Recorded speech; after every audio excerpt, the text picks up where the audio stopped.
लोकसभा चुनाव लड़ते लड़ते 4 एफआईआर मैंने हमारे ऊपर हुआ है। तो हम लोग कब मुद्दों से भागे हैं और कब उनके मुद्दों से हम लोग अपने आप को दूर नहीं। अब उनकी बेटी जो किसी कार्यक्रम में उपस्थित नहीं हुए, जो धूप कंकर मैंने धूप बारिश को ये वो मैंने झेली नहीं है, जो झारखंड के लोगों की भावना को भाषा को नहीं समझ पाती है।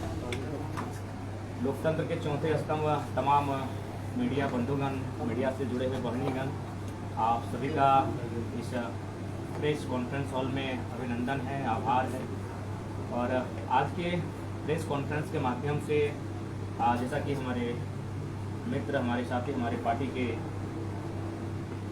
पदाधिकारी संजय जी ने बताया कि आज से हम लोग एक मुहिम के साथ अब इस राज्य में लगेंगे कि हम लोग इस राज्य में जो 24 वर्षों का राज्य होने को जा रहा है, उसके उद्देश्य क्या थे, उस राज्य का गठन आखिर क्यों किया गया था, उस गठन करने के बाद उस उद्देश्य की पूर्ति हुई कि नहीं। तो मुझे लगता है उस उद्देश्य को लेकर हम लोग पुनः इस राज्य में जाने का कार्य करेंगे। तो सबसे पहले हम लोग आपके माध्यम से तमाम इस राज्य में जो भी ऐसे लोग हैं जो अन्य पार्टियों से जुड़े हैं, अन्य पार्टियों में उनकी आस्था बनी रही है, उन्हें हम चाहेंगे झारखंडी विचारधारा अगर उनके हृदय में आज भी समाहित है तो उनका सादर अभिनंदन है, स्वागत है। और उनका हमारे राजनीतिक दल में जो नए तौर पर, नए तरीके के साथ और नए मापदंडों के साथ झारखंड की राजनीति में क्रांतिकारी पहल के तहत कदम रखने जा रही है, उनका सभी का स्वागत है।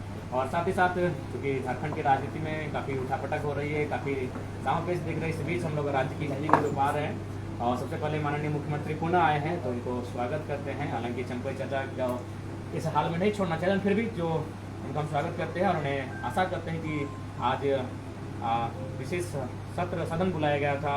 हम उम्मीद करते हैं कि विशेष सदन झारखंड के युवाओं के लिए बुलाया जाए, झारखंड के छात्रों के लिए बुलाया जाए, झारखंड के किसानों के लिए बुलाया जाए और उनकी समस्याओं का भी निदान इसी प्रकार विशेष सदन के माध्यम से हो।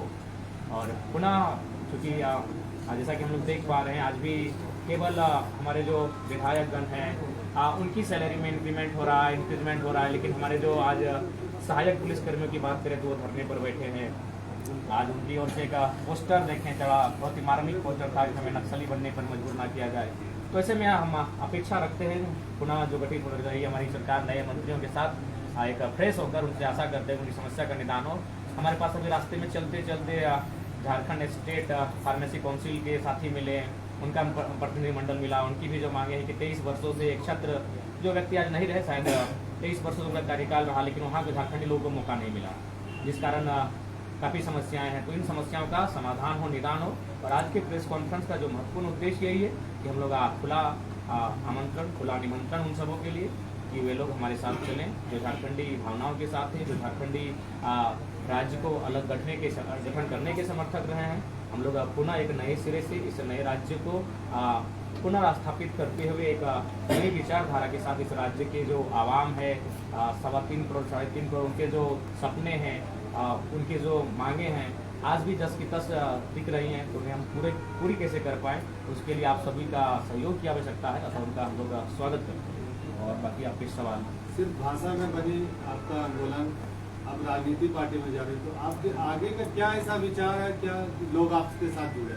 सिर्फ भाषा में आप राजनीति और मुख्यमंत्री बनने का सपना कैसा है? देखिए, सबसे पहले बात, ना हम लोग मुख्यमंत्री बनने का सपना लेकर आए हैं, ना विधायक बनने का सपना लेकर आए हैं। हम लोग मुद्दों के साथ खड़े रहे, जिन मुद्दों के साथ झारखंड के नेताओं को खड़ा होना चाहिए था। अब तो ये हम लोगों का 2 साल का कार्यकाल रहा है और हम लोग का ये आवाज़ बनने का काम किया कि अब हमारे नेता, हमारे विधायक कानून की किताबें पढ़ने लगे हैं और मुद्दों पे बात करने लगे हैं। तो ये मुद्दों को इग्नोर कर देते थे, आप खुद उनसे सवाल पूछते तो वो सीधा स्किप कर जाते थे, यानी मुद्दों पर बात करना ये मुनासिब नहीं समझते थे। तो अगर ये मुद्दों पर बात कर रहे हैं, अब वो संसद दिल्ली में जाके लघु उद्योग, कुटीर उद्योग की बात कर रहे हैं पलायन को रोकने के लिए, तो ये बड़ी बात है, ये हमारी उपलब्धि है। तो अगर आपको अभी भी लगता है तो मैं आपको पुनः कहूंगा, अभी भी हमें दोनों राजनीतिक दलों से अभी तक का ऑफर है कि 7 सीटों का 9 सीटों का है। तो भैया हम लोग विधायक और मंत्री और मुख्यमंत्री बनने नहीं आए हैं, हम लोग इस राज्य में व्यवस्था बदलाव के लिए आए हैं। सत्ता बदलाव होता रहता है, 23 सालों से कई बार सत्ता में बदलाव हुआ, चंपई जी थे, आज हेमंत जी आ गए, सत्ता में पुनः बदलाव हो गया, लेकिन हम लोग व्यवस्था को बदलने के लिए आए हैं। तो रहा सवाल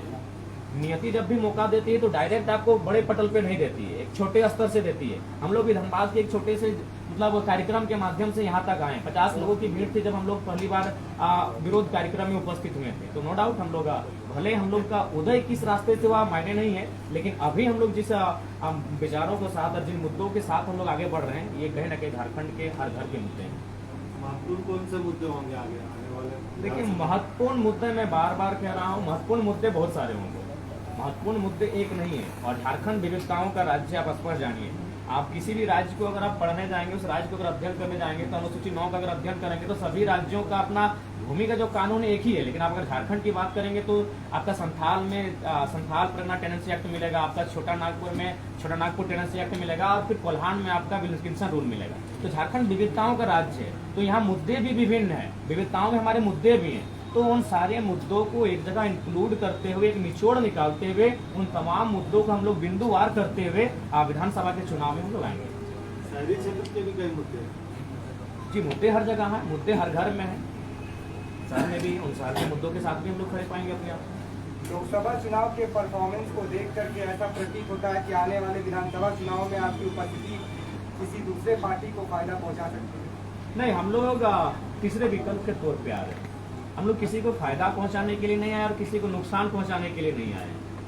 हम लोग अपना एक इमेज बनाए हैं। और मैंने तो स्पष्ट कहा कि देखिए, इससे पहले जो वोटिंग होता था इंडिया और एनडीए, तो आज भी अगर आप रांची की ही बात कर लीजिए, रांची के जो भी 2 प्रत्याशी हैं, नाम ही ले लेता हूँ, संजय सेठ। ईमानदारी से अगर कितने लोग हैं जो उनको मतलब चाहते हैं कि वो संसद रिप्रेजेंट करे। लोगों ने इसलिए वोट दिया क्योंकि भारतीय जनता पार्टी से आए थे। जो सहाय जी की बेटी है, कौन लोग हैं भाई जो मैंने एक तो सहाय जी को 20 साल नेतृत्व का अवसर दिया, अब उनकी बेटी जो किसी कार्यक्रम में उपस्थित नहीं हुए, जो धूप कंकर मैंने धूप बारिश को ये मैंने झेली नहीं है, जो झारखंड के लोगों की भावना को भाषा को नहीं ठीक से समझ पाती हैं, जो कहाँ रही है, कितने लोग हैं, तो मजबूरी में वोट करते हैं। हमने उस मजबूरी को मजबूती का नाम दिया है। तो इसीलिए अगर आप भी अगर सोच रहे हैं ऐसा कि हम किसी को फायदा, किसी को घाटा पहुंचाने हैं, बिल्कुल नहीं। हम मजबूरी से जो लोग वोट करते थे, उस वोट को मजबूती से तब्दील करने आए कि आपको हम तीसरा विकल्प दे रहे हैं। बीजेपी के छात्रों का कुछ मुद्दा है कि छात्र नेता और राजनेता बन गए हैं, हमारे साथ कोई नहीं, हम लोग उनके साथ हैं। हम लोग हमेशा साथ हैं। हमने तो कल भी बयान दिया था, आज भी दे रहे हैं और कल भी देंगे कि अगर हमें अवसर मिलेगा तो मुद्दों को सदन में रखेंगे, और वहां अगर अवसर नहीं मिला तो सड़क में है आपके लिए, सड़क में बैठे हैं आपके लिए। एफआईआर में हमारी कोई कमी नहीं आई है। लोकसभा चुनाव लड़ते लड़ते 4 एफआईआर मैंने हमारे ऊपर हुआ है। तो हम लोग कब मुद्दों से भागे हैं और कब उनके मुद्दों से हम लोग अपने आप को दूर किए हैं? नहीं मिलने जाएंगे जी, इसके बाद हम तो सुबह ही जाने वाले थे, वो स्वयं नहीं थे अपने धरना स्थल पर। आंदोलन की शुरुआत में कई आपके ऐसे साथी थे जो साथ में थे, जिन्होंने शुरुआत से आपका साथ दिया, लेकिन बहुत से ऐसे लोग हैं जो आपके साथ नहीं है। देखिए, ऐसा आंदोलन के शुरुआत से, देखिए, पहला बात कोई साथ देने के लिए नहीं आए थे। सब कोई आए थे कि जब हम आंदोलन में आएंगे, लोगों के बीच आएंगे, लोगों के बीच हमारी पहचान बनेगी, हम लोग चुनाव लड़ेंगे। तो सब अपने अपनी मोनोपोली लेकर आए थे।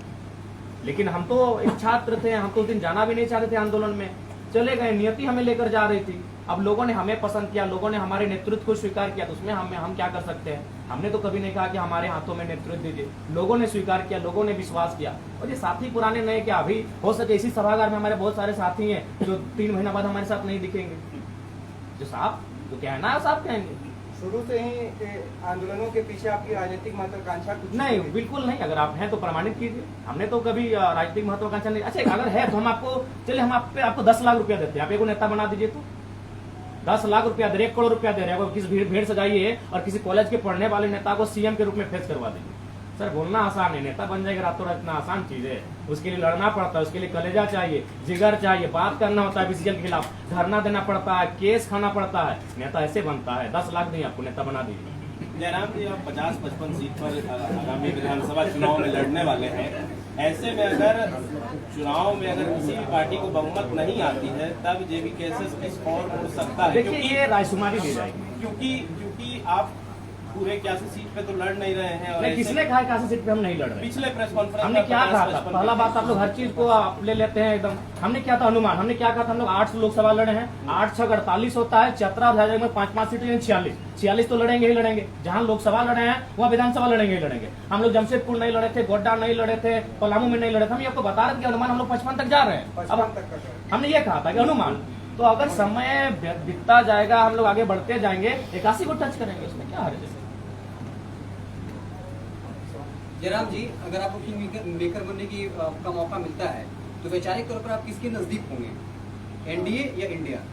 देखिए, हमें लगता है उस समय रायशुमारी ही होगी, वैचारिक रूप किसी का नहीं होता है। पहला बात है कि जो पार्टी होती है ना, पार्टी निर्जीव होती है। वर्तमान उस समय पार्टी को चलाने वाले नेता उसको जीवित रखते हैं। तो आज अगर मान के चलिए हेमंत के हाथों में जेएमएम की बागडोर है, कल किसी और के हाथों में, बीजेपी की जो बागडोर जिनके हाथों में, अभी भी मान के चलिए, देखिए जब बीजेपी को लोग याद करते हैं अटल जी को और मोदी से तुलना करते हैं, तो अटल जी कहते हैं कि नहीं वो सबको लेकर चलने वाले लोग थे, इस तरह का उनके साथ माहौल नहीं था, यही पार्टी थी, इसी पार्टी के नेता थे। तो पार्टी निर्जीव है, उस पार्टी के नेता उस पार्टी को जीवंत करते हैं। तो उस समय अगर किसी भी पार्टी में अगर विचारधारा मिलने वाले लोग आएंगे, अगर वे आगे आकर अगुवाई करेंगे, तो हम लोग बैठेंगे, बैठने में कोई आपत्ति नहीं। मतलब व्यक्तिगत विचारधारा मैटर करेगा, नेताओं का, जी, नेताओं का व्यक्तिगत। पार्टी की कोई विचारधारा नहीं होती है, पार्टी की विचारधारा को नेता ही जीवित करते हैं, पार्टी की विचारधारा किताबों में रह जाती है। सानू महतो झारखंडी को लाइक, फॉलो, शेयर, कमेंट करें।